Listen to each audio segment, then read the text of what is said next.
of, and we've seen examples in Afghanistan. They have a new constitution which has Islam as the major source, I believe is the way it's phrased, of law within the country.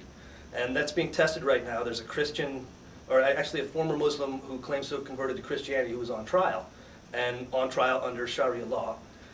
Big kerfluffle about that, and looks like they're going to basically say he was mentally deranged and sidestep the question. But it's an important question. How do we deal with the feeling of some of the groups, the ones farther to the extreme of Islam, that believe that Sharia law should have primacy over the law of a country they live in?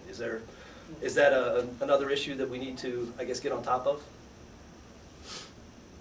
No, that's a thorny one. I understand. And I don't mean to put you on the spot. You're not a religious scholar. Neither am I. Yeah, I'm not really a scholar on Islam or a scholar on Islamic law or anything. I'm thinking more as a citizen. I'm thinking as a citizen, how will that interact in a free society? Exactly. Personally, living in the United States and being happy with the freedom and democracy that I see here, and at the same time being a Muslim, my understanding is that Muslims should not have a problem with living in democracy. I don't have a problem, and I think Islam can be practiced in its utmost sense in a democratic country.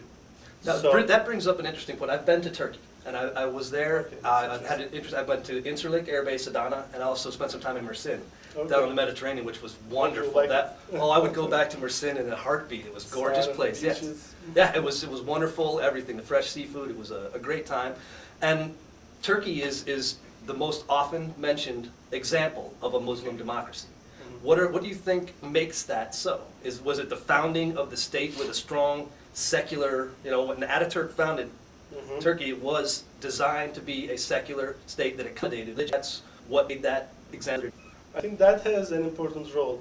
However, I think at the core of that idea of secularism in Turkey as well, there is this long-standing tradition of Turkish Muslims being able to live with other cultures in peace.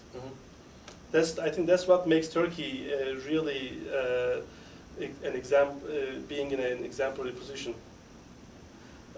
For centuries, it's almost like 1,000 years, there have been Armenian Christians, Jews who were deported from Spain in 15th century. They were welcomed into Turkey. Different Christian sects, they were able to live and protect their beliefs, actually, in Turkey. How about the Kurds? That's an interesting